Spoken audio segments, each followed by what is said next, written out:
رات کے کھانے میں انیتا نے بہت اچھا کھانا بنایا. ہم دونوں نے خاموش بیٹھ کر کھانا کھایا.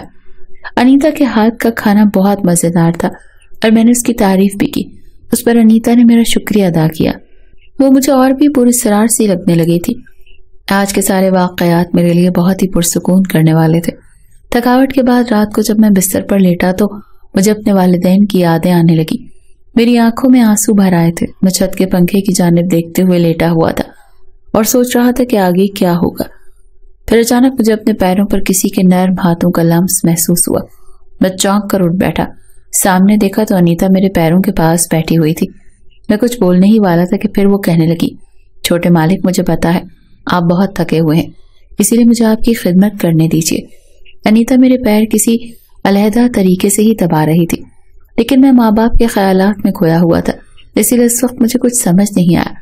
انیتا میرے پیر دباتے دباتے دھیرے دھیرے اوپر کی طرف بڑھنے لگی. میں نے اسے کہا, سنو, پیر دبانا بس کرو اور مجھے سونے دو. میری بات سن کر وہ غصے سے میری طرف دیکھنے لگی اور بولی, چھوٹے مالک, میں تو آپ کی تھکن دور کرنے کے لیے پیر دبا رہی تھی, اور ہاں, مجھے بس انیتا کہو. اتنا کہہ کر وہ مجھ سے پیچھے ہوئی. آپ کو اور کچھ چاہیے ہو تو آواز دے دینا. پھر وہ میرے کمرے سے باہر چلی گئی. میں بھی اپنی سوچ میں ہی ڈوبا ہوا تھا. اس رات مجھے کم نیند آئی. مجھے پتہ ہی نہیں چلا. اگلی صبح میں جاگا تو میرے سامنے جو منظر تھا اسے دیکھ کر میں چونک کر اٹھ کر بیٹھا تھا. میرے کمرے میں نوکرانی سوئی ہوئی تھی. یہ دیکھ کر میں پریشان ہو گیا. میں سوچ بھی نہیں سکتا تھا کہ انیتا میرے کمرے میں سوئی ہوگی. اس کے کپڑے بھی تھوڑے بے ترتیب لگ رہے تھے. آخر ایسا کیا ہوا تھا کہ انیتا میرے کمرے میں سوئی ہوئی تھی, اور اس کی حالت ایسی تھی. میں تو پوری طرح سے گھبرا گیا.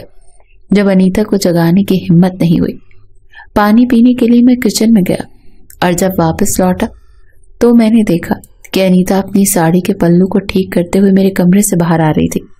وہاں آخر کیا ہوا تھا یہ میں سمجھ نہیں پا رہا تھا. تھوڑی دیر بعد انیتا میرے لیے ناشتہ بنا کر لے آئی. ہم دونوں نے ساتھ میں ناشتہ کیا, لیکن میں اندر سے نگاہیں ملانے کی ہمت ہی نہیں کر پا رہا تھا, کیونکہ ضرور کچھ نہ کچھ پچھلی رات کو ہوا تھا, لیکن مجھے کچھ یاد نہیں آ رہا تھا. مجھے خوف تھا کہ کہیں مجھ سے کوئی بڑی غلطی نہ ہو گئی ہو. ایسی صورتحال میں کبھی پہلے نہیں پڑا تھا.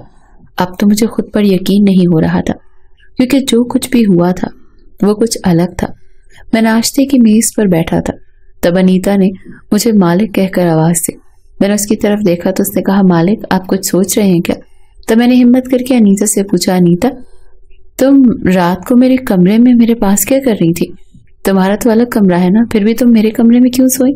اس پر انیتا بولی, چھوٹے مالک, کل رات میرے کمرے میں چوہا گھس آیا تھا, اور مجھے چوہوں سے بہت خوف لگتا ہے, اسی لیے میں نے اپنے کمرے کو بند کر کے آپ کے کمرے میں آ کر سونے کا فیصلہ کیا.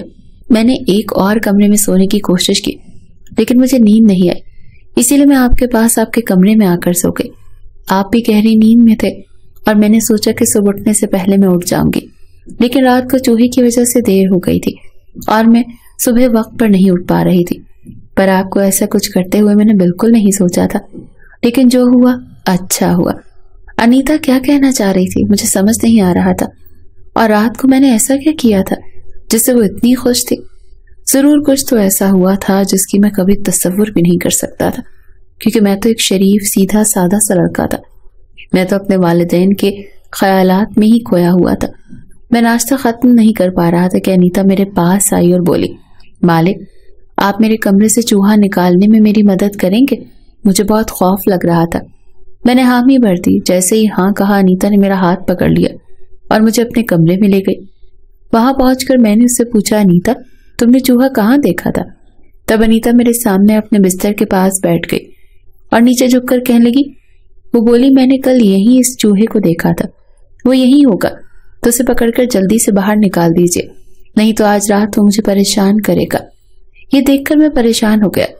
میں خود پر قابو نہیں کر پا رہا تھا, کیونکہ بھلے ہی وہ 40 سال کی تھی, لیکن اس کا جسم انتہائی دلکش اور خوبصورت تھا. اس وقت اس کی خوبصورتی مجھے اور بھی زیادہ محسوس ہو رہی تھی. میرا دھیان اس کی باتوں سے ہٹ کر کہیں اور جا رہا تھا. پھر انیتا نے مجھے آواز دی اور کہا, مالک, آپ کا دھیان تو کہیں اور ہی ہے, پہلے اس چوہے کو تو باہر نکالیے. اس وقت اس کی خوبصورتی مجھے اور بھی زیادہ محسوس ہو رہی تھی.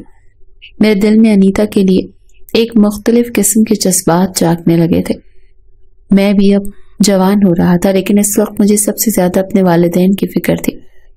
مجھے پتا تھا کہ وہ جیل میں ہیں، لیکن وہ کب باہر آئیں گے اس کا کوئی اندازہ نہیں تھا۔ کچھ دن ایسے ہی گزر گئے۔ انیتا کا رویہ میرے لیے اب کچھ مختلف ہو رہا تھا، اور وہ نوکرانی کی طرح نہیں بلکہ کسی ماڈل کی طرح دکھنے لگی تھی۔ وہ مختلف قسم کے کپڑے پہنتی رہی۔ میں نے اسے پوچھا کہ تمہارا یہ لباس اور رہن سہن اتنا کیسے بدل گیا؟ اس نے جواب دیا کہ چھوٹے مالک بڑے مالک نے کل ہی مجھے تنخواہ دی ہے، وہ بھی 2 گنا۔ لیکن اگر آپ میرے کپڑوں پر سوال کر رہے ہیں تو مجھے لگتا ہے کہ آپ کو میرا یہ حلیہ پسند نہیں آ رہا۔ میں نے کہا نہیں، ایسا نہیں ہے، تم بہت اچھی لگ رہی ہو، بس تمہارے بدلتے انداز کو دیکھ کر میں برداشت نہیں کر سکا اور پوچھ لیا۔ اس پر انیتا نے مجھے شکریہ کہا، مگر اس کے لیے میرے جذبات بدل رہے تھے، بلکہ اس کے ساتھ آگے بڑھنے کی بھی خواہش ہونے لگی تھی۔ مجھے یقین تھا کہ وہ ان باتوں کے لیے انکار نہیں کرے گی، لیکن میں یہ نہیں سمجھ پا رہا تھا کہ اس کی شروعات کیسے کروں۔ اسی لیے میں نے خود کو تھوڑا سنبھالا اور فوراً کوئی قدم نہیں اٹھایا، لیکن یہ میرے تصور سے باہر تھا۔ میں نے سوچا انیتا خود ہی ابتدا کرے گی اور مجھے ایسا احساس دلائے گی۔ وہ ایک 40 سال کی عورت تھی اور اپنے تجربات کی بارش مجھ پر کرنے والی تھی۔ اس کی خوبصورتی نے مجھے مکمل طور پر دیوانہ بنا دیا تھا۔ وہ میری ہر بات مانتی تھی اور مجھے کہنے لگتا کہ وہ میری خواہشوں کے خلاف نہیں جاتی تھی۔ میں جو کچھ بھی کھانے کے لیے کہتا وہ فوراً بنا دیتی۔ اس کے ہاتھوں کا کھانا بھی بہت مزیدار تھا۔ اب تو میں انیتا کے پیار میں مکمل طور پر ڈوب چکا تھا۔ اب تو میں انیتا کے پیار میں اس طرح ڈوبا ہوا تھا۔ انیتا کی وجہ سے میری حالت تیزی سے بہتر ہونے لگی تھی، لیکن مجھے اس کا احساس تب ہوا کہ وہ رات آ ہی گئی جب انیتا مجھے میری خواہشوں کو پورا کرنے والی تھی۔ ڈنر کے بعد میں اپنے کمرے میں بیٹھا تھا، تب انیتا میرے لیے دودھ کا گلاس لے کر آئی۔ اس وقت وہ مجھ سے بہت پیار سے بات کر رہی تھی۔ اس کی حرکات و سکنات کچھ مختلف تھی۔ جب میں نے نظر اٹھا کر اس کی طرف دیکھا تو جیسے میں خود کو بھول گیا تھا۔ اس نے سرخ رنگ کا ایک لباس پہن رکھا تھا جو اس کی خوبصورتی کو اور بڑھا رہا تھا۔ اسے دیکھ کر تو میرے دل کی دھڑکنیں تیز ہو گئی تھیں۔ میرے ذہن میں کئی طرح کے جذبات امٹنے لگے تھے، لیکن میں نے خود پر قابو کرنے کی کوشش کی، کیونکہ بھلے ہی وہ میرے خلاف ایسا برتاؤ کر رہی تھی، لیکن میں یہ نہیں سمجھ پا رہا تھا کہ اس کے دل میں کیا چل رہا ہے۔ وہ میرے پاس بستر پر آ کر بیٹھ گئی اور اس نے دودھ کا گلاس میرے ہاتھ میں دیا۔ جیسے ہی میں نے گلاس اٹھایا، انیتا نے کہا، آج آپ اپنے ہاتھوں سے دودھ نہیں پیئیں گے، آج اپنے ہاتھوں سے آپ کو میں پلاؤں گی اور آپ کو پینا پڑے گا۔ میں نے اسے ایک عجیب سی مسکراہٹ دی۔ میں نے اس کا ہاتھ ہٹا دیا اور میں نے اس سے کہا، تم بھی تو کچھ کھاؤ، کیا تمہیں بھوک نہیں لگی؟ میری بات سن کر وہ مسکرانے لگی اور کہا، چھوٹے مالک، آپ کو میرا خیال آ ہی گیا۔ یہ سن کر میں نے اس سے کہا، مجھے تمہارا خیال ہمیشہ سے تھا، تم نے میرے مشکل وقت میں میری اتنی مدد کی، اس کے لیے تمہارا بہت شکریہ۔ پھر میں نے اپنے ہاتھوں سے کھانا کھلانا شروع کر دیا۔ کھانا کھاتے وہ تھوڑی مختلف لگ رہی تھی۔ وہ آہستہ آہستہ میری طرف بڑھنے لگی۔ وہ اس قدر قریب آ گئی کہ میں اس کی سانسوں کو بھی محسوس کر سکتا تھا۔ ہم دونوں ایک دوسرے کے بہت قریب تھے۔ انیتا مجھے بھی ایسا ہی تجربہ دینے والی تھی۔ میں نے کبھی نہیں سوچا تھا کہ میں اتنی جلدی کچھ ایسا محسوس کروں گا۔ اس نے میرا ہاتھ پکڑا اور مجھے ہوش ملائی۔ اس نے کہا، مالک، میرے پاس اس ڈبے میں آپ کے لیے ایک سرپرائز ہے، لیکن اسے دیکھنے کے لیے آپ کو اپنی آنکھیں بند کرنی ہوگی۔ یہ سن کر میں سوچ میں پڑ گیا، مگر اب میں انیتا پر مکمل بھروسہ کرتا تھا، اسی لیے میں نے اپنی آنکھیں بند کر دی۔ مگر اس کے بعد مجھے کسی چیز کا ہوش نہ رہا۔ جب مجھے ہوش آیا تو میں ہکا بکا رہ گیا، کیونکہ میرے والدین میرے پاس موجود تھے۔ وہ مجھ سے پوچھنے لگے، بیٹا تم ٹھیک تو ہو نا؟ میں نے ادھر ادھر دیکھنا شروع کیا، لیکن کچھ سمجھ نہیں آ رہا تھا۔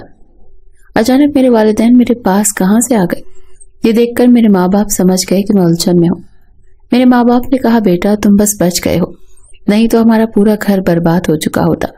میں نے ان سے پوچھا، آخر ہوا کیا تھا اور انیتا کے ہاتھ میں ہتھکڑی کیوں تھی؟ تب میرے والد نے کہا کہ جب میں نے ٹرانسپورٹ کا کاروبار شروع کیا تو میرے بچپن کا دوست میرے ساتھ پارٹنرشپ میں تھا، مگر اس نے ٹرانسپورٹ آرڈر میں بڑی گڑبڑ کر دی تھی، لاکھوں روپے کا فراڈ کیا تھا۔ جب مجھے اس کا پتہ چلا تو میں نے اسے پارٹنرشپ سے باہر کر دیا اور پولیس کے حوالے کر دیا۔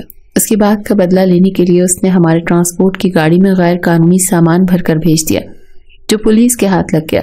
اسی وجہ سے تمہاری ماں اور مجھے غیر قانونی کام کے لیے گرفتار کر لیا گیا، مگر 2 دن بعد پولیس نے تمہاری ماں کو چھوڑ دیا۔ تب تمہاری ماں نے مجھے جیل کے بعد بھی